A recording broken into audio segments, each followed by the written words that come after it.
And on this Veterans Day, we salute members of our military. They include Twins right-hander Griffin Jax, who, by the way, in his fourth year in the big leagues with the Twins, is coming off his best overall year, appearing in a career-high 72 games for the Twins last season, a 5-5 record and an ERA just over 2. And yes, it is a family affair for Griffin in terms of the military. We'll visit with him about this photo and more. We say good morning and happy Veterans Day to United States Air Force Reserve Officer Griffin Jax. Officer Jax, good morning, sir. Yeah, good morning, guys. Thanks for having me. Hey, thanks for being on, Griffin. Happy Veterans Day. This is really neat to have you on the program today. We want to talk baseball, but we want to talk about your military service first. It is truly a family affair. Your younger twin brothers are pilots. Explain all the members of the military in your family and how it all kind of connects at home.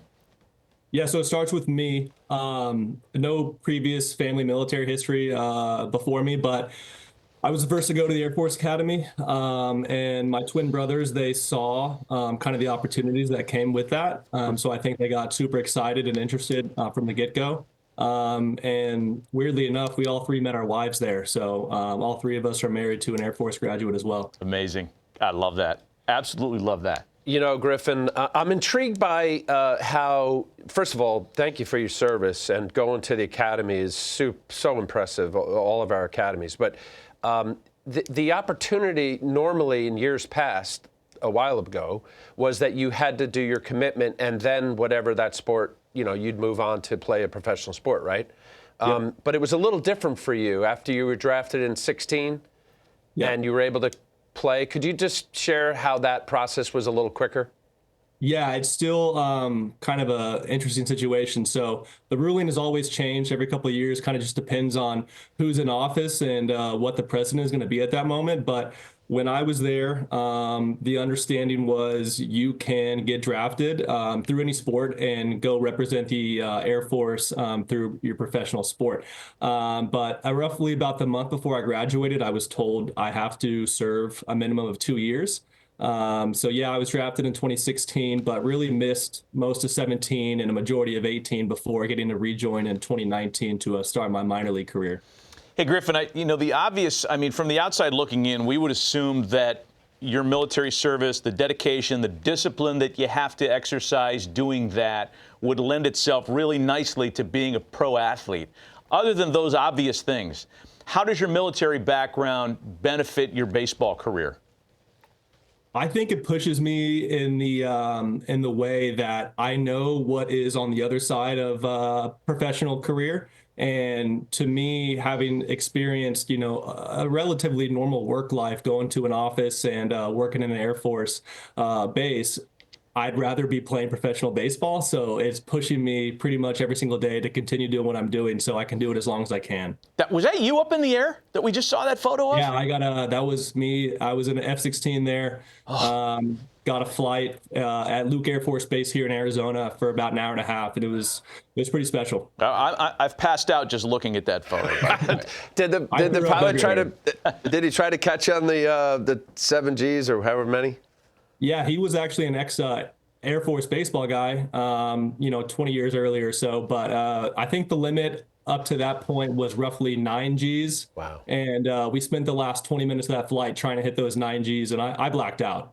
Yeah. Gosh. So I'm curious, you spend a whole season in the bullpen, in your case, 4 seasons professionally with the Twins.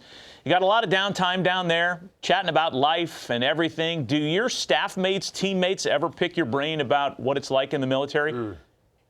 Yeah, most of the guys down there have known me for a pretty good amount of time now. So every once in a while when we get a new member, trade, acquisition, whatever, that's generally their first question. And it kind of just brings up a whole lot of funny stories from the past, what school was like, all that stuff. So it's been about, the next couple series going over that before remembering that we're down there to play baseball. Without naming names, can you recall a really bad question or a funny question that somebody had asked you about your military experiences? I can't remember, who, but the general question I get normally is how many times I've been over to Afghanistan and how many times I've deployed. So it's just, kind of comes with it. How many? 0. Okay. Never left. Hey, look, you had a great year. I mean, man, you alluded to it. I mean, your stuff plays as a back end reliever. I know you've been up for a while. High 90s. I love your changeup, slider.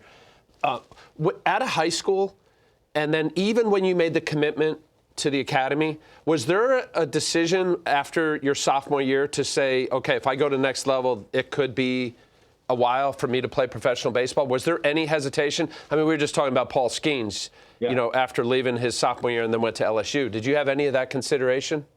Oh, absolutely. I mean, so I got drafted out of my senior year of high school, and that was kind of the first, point where I was like, well, maybe I could do this a little bit past college. But the timeline between the draft and when I had to show up to basic training was about 2 weeks, so I didn't really have enough time to kind of contemplate everything. So I ended up going back to the academy for my first year, and just with the idea of, if I have a really good year, I'm gonna get a lot of playing time, I will just transfer out and go look for another home. But my first 2 years really were not very special at the academy. I was throwing a lot, but I was, ERAs in the 5s maybe. So at that point I was like, well, looks like I'm going to be doing something else besides baseball once I graduate high school or college. So I just wanted to do something with my life, I guess, and which is why I ended up deciding to stay there. But fortunately, my career kind of took off my junior year, and that's when I got drafted and everything changed. Okay, real quick, what happened? ERA 5s, Air Force Academy, then you became a third rounder. What happened? I went to go play summer ball in the Northwoods League in Eau Claire, Wisconsin, and I think it was just kind of the culmination of listening to other players' perspectives on what they do back at their school. And the Northwoods League, it's a pretty competitive baseball league. It's not the Cape. But, you still got a really good lot of players there. So I think I just learned a lot and just kind of got a chance to step away and relax and see what baseball truly was outside of Air Force Academy. And, I took off there.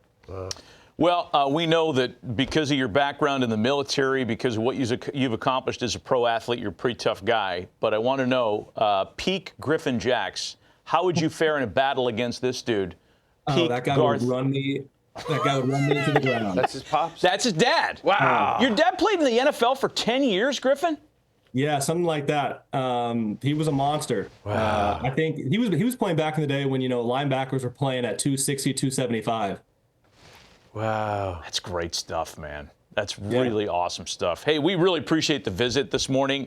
We wish you and your family, your wife, your sisters-in-law, your brothers a happy Veterans Day. Hope you enjoy this day. And on behalf of everybody watching, thanks for your service, man. And a real captain. Thank you, Captain. I appreciate it, guys. Thank you so much.